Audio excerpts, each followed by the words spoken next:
My name's Dr. Ingrid Visser and I run the Orca Research Trust in New Zealand. I've been doing that since 1992 and I completed my PhD on the New Zealand orca.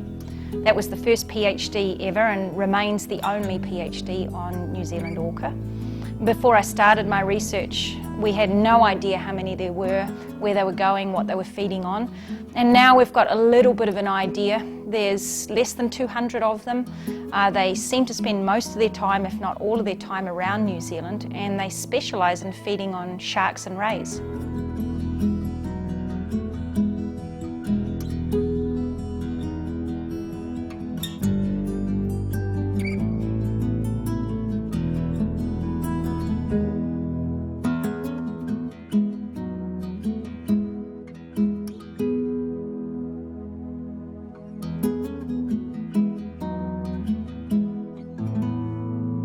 So on a daily basis, the Orca Research Trust revolves naturally around orca and anything to do with them. So it's going out on the water to study them out in the field. It's also writing scientific articles, trying to help legislation being passed to protect them, but it's also involved with rescuing them when they get stuck on the beach.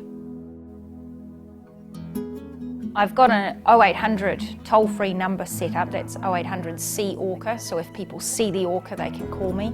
And sometimes those are calls about whales and dolphins or animals that need rescuing, and also about orca sightings.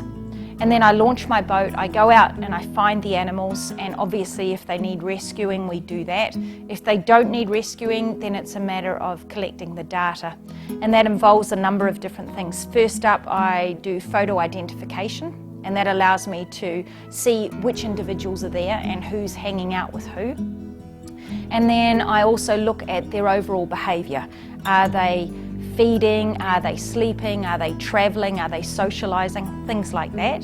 And I make hydrophone recordings, I do video, and if the conditions are right, so it's good visibility and the animals aren't travelling too fast, then I also get in the water and I swim with them and film them underwater.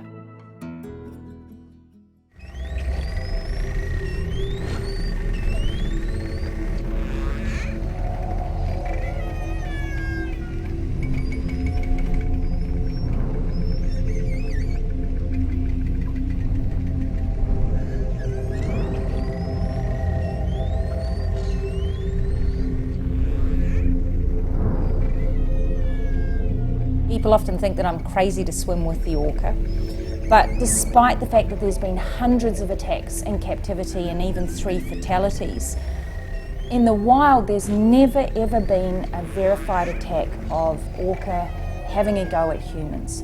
So I don't think that it's that crazy. And I've known these animals for more than 20 years now, so I know them as individuals, and that helps.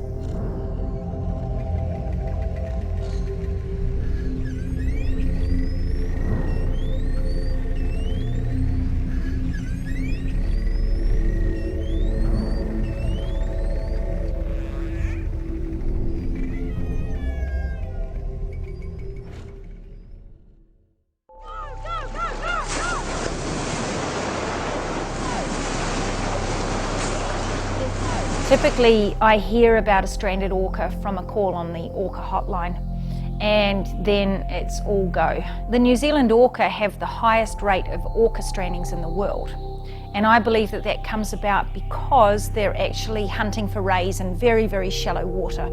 So they make mistakes basically, and they'll come into the water chasing the ray and then they get stuck, and sometimes they get off by themselves and sometimes we have to help them. So it's a bit like being an occupational hazard, if you like.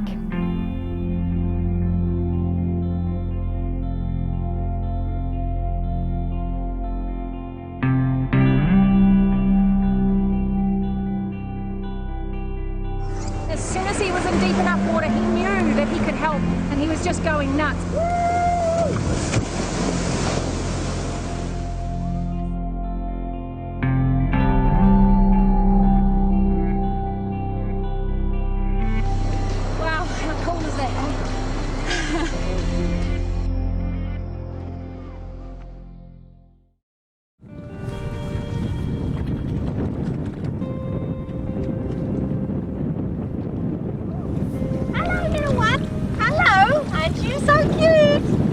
I see your big teeth.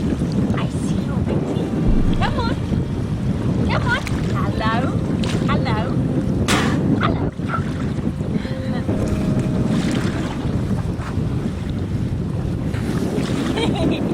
Hey, you. If you think about how intelligent orca are, it's something that's a little bit hard to put your finger on to define it in human terms, but certainly in terms of how they relate to each other, they socially communicate, their culture, the way they hunt. These are very, very intelligent animals. And a lot of people think of them, oh, killer whales, but they're really not. They're the largest of the dolphin family, and they are incredibly gentle and very demonstrative with each other. There's a lot of social contact with each other, touching each other when they're swimming, and they do a lot of things like capturing food and then sharing it with the others in their groups.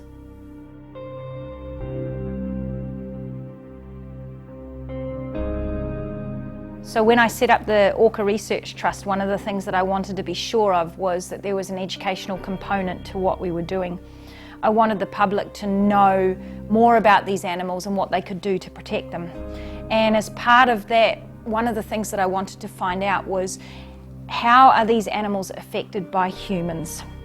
A lot of people view New Zealand as a clean and green place, but sadly that's not actually the case.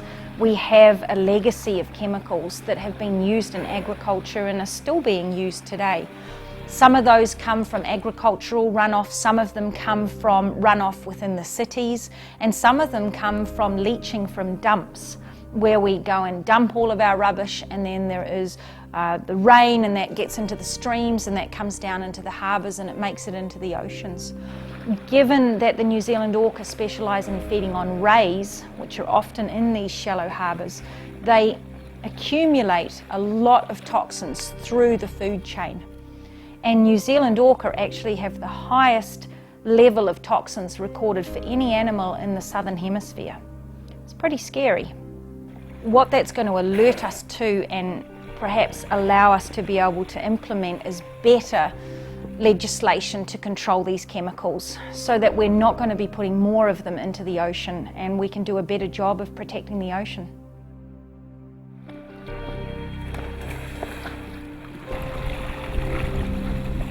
In gear, come to starboard. He's got a ray right now.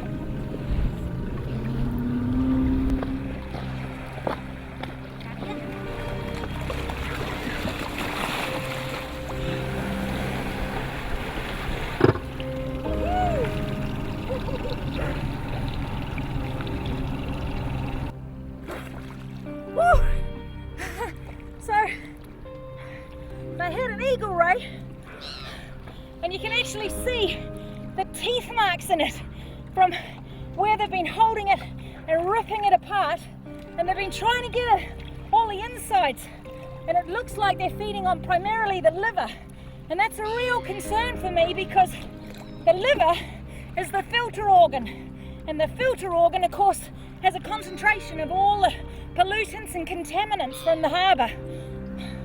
So this will be really good to analyse and see what pollutants are being passed on to the orca. Whew.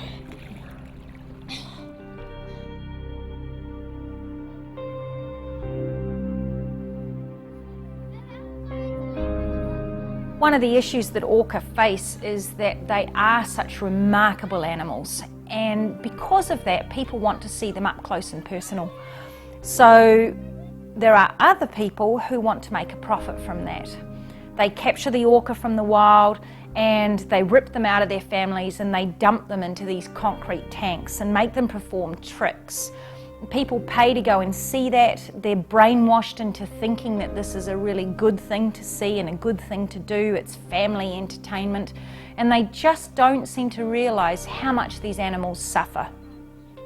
So one of the things that I'm trying to do now is help educate the public and make the public realise that this is not acceptable anymore. This is something that should be part of our history. It's not something that should be part of our future. We really, as individuals, need to make that effort, and every one of us can, by saying that we will not buy a ticket to any place that keeps a whale or dolphin in captivity.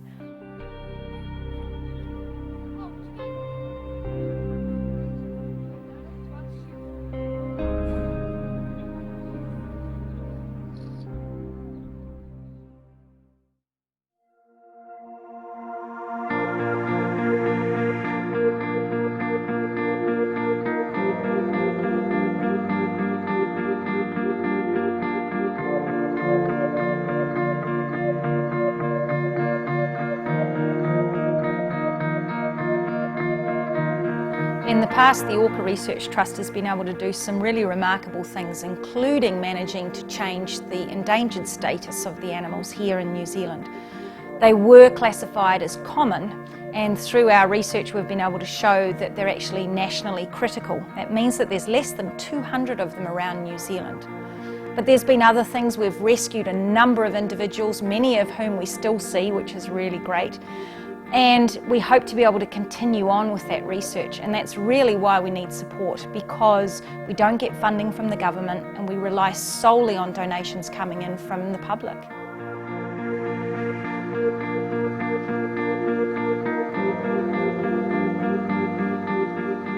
So I've been studying the orca since '92 officially, and in that time as a scientist I've seen how the public have become better educated about the animals, and they want to do more to protect them and obviously the ocean. And long term I'd like to see that continue and expand. I think as humans we're coming to understand that we can have a big impact on what's going on in the ocean and therefore with animals like orca. So if we can do something to reduce that impact, I think that would be a really, really good start.